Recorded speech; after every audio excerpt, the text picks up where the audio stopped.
Hi friends, welcome back to నా జీవన శైలి.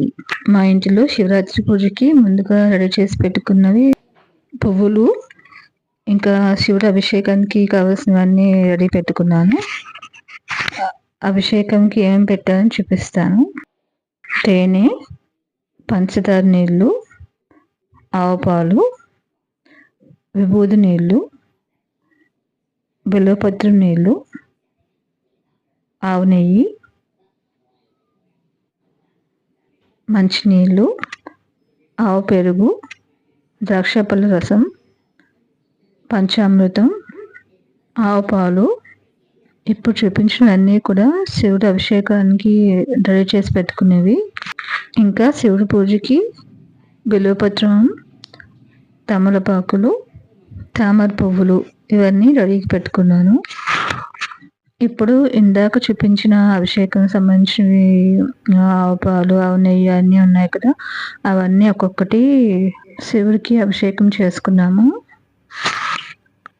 ఇంకా శివుడికి ఇష్టమైన కొబ్బరికాయ దీపం కూడా వెలిగించాను. నారికేల దీపం అంటారు కొబ్బరికాయ దీపంని. ఇంటిలో అందరం కూడా శివుడికి అభిషేకం సంబంధించినవి అన్ని రకాలు వాటితో కూడా అభిషేకం చేసుకున్నాము. అభిషేకం చేసుకున్నాక శివుడికి బిల్వపత్రం, తామర పువ్వులు ఇవన్నీ కూడా సమర్పించుకున్నాము. ఇంకా పువ్వులు, నైవేద్యం, సాంబ్రాణి ధూపం, అగరబత్తులు, పసుపు, కుంకుమ, గంధం, విభూది ఇవన్నీ కూడా సమర్పించాము. శివునికి ఏ ద్రవ్యాలతో అభిషేకం చేస్తే ఏం ఫలితం వస్తుంది, నారికేల దీపం వల్ల కలిగే ప్రయోజనాలు, ఇవన్నీ కూడా వీటి గురించి కూడా అన్ని వివరంగా చెప్తాను. ముందుగా అభిషేకాల గురించి చెప్తాను.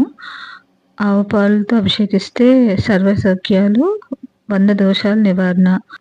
ఆవు పెరుగుతో అభిషేకిస్తే ఆరోగ్యం, బలం, 1000 దోషాల నివారణ. ఆవు నెయ్యితో అభిషేకిస్తే ఐశ్వర్యాభివృద్ధి, 3000 దోషాల నివారణ. పంచదార నీళ్ళతో అభిషేకిస్తే దుఃఖనాశనం, 8000 దోషాలు నివారణ.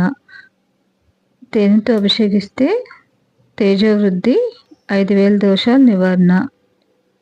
భస్మజలం, విభూది జలం, మహాపాపహరణం.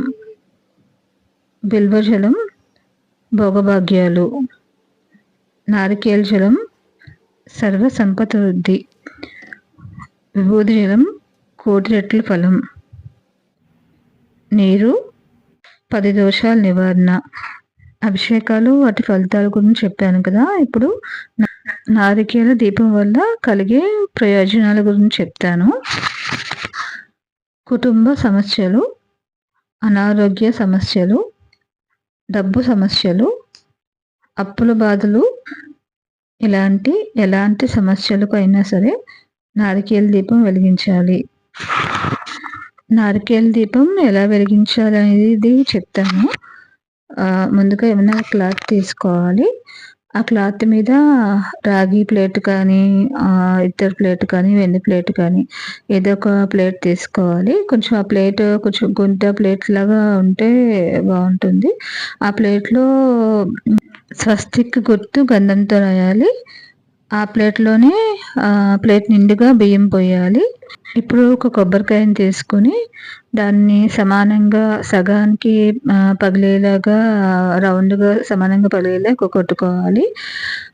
కొబ్బరికాయలు కొట్టుకున్న తర్వాత కొబ్బరికాయ చిప్పుకి 3 కళ్ళు ఉంటాయి కదా, ఆ 3 కళ్ళు ఉన్న కొబ్బరి చిప్పుని దీపంగా పెట్టుకోవాలి.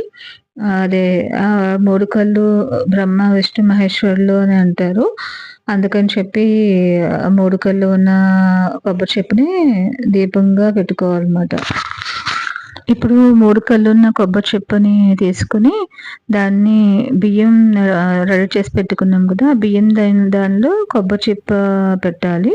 పెట్టి ఆ కొబ్బరి చిప్పలో అదే నువ్వుల నూనె కానీ, ఆవు నెయ్యి కానీ, కొబ్బరి నూనె కానీ అన్నీ కూడా వేసుకోవచ్చు. ఎక్కువ ఆవు నెయ్యి వేస్తే మంచిదని అంటారు. ఇప్పుడు చెప్పిన నూనెల్లో ఏదో ఒక నూనె వేసుకుని 2 ఒత్తులు కలిపి ఒక ఒత్తిగా చేసి ఇలా 3 ఒత్తుల్ని రెడీ చేసి పెట్టుకోవాలి. ఇప్పుడు ఆ 3 ఒత్తులను తీసుకొని ఇందాక రెడీ చేసి పెట్టుకున్న కొబ్బరి చెక్క ఉంది కదా! దాంట్లో 3 ఒత్తులు విడివిడిగా వేసి వెలిగించాలి. అభిషేకాలు కానీ, నారికేల దీపం కానీ ఇవన్నీ ఓన్లీ శివరాత్రి ఒకరోజే కాకుండా ప్రతి సోమవారం కానీ, ఏకాదశి అప్పుడు కానీ, అలాంటి రోజుల్లో కూడా ఈ అభిషేకాలన్నీ చేసుకోవచ్చు. నారికేల దీపం అన్నీ కూడా పెట్టుకోవచ్చనమాట. మీకు ఈ వీడియో నచ్చినట్లయితే లైక్ చేసి, షేర్ చేసి, కామెంట్ చేసి, సబ్స్క్రైబ్ కూడా చేసుకోండి.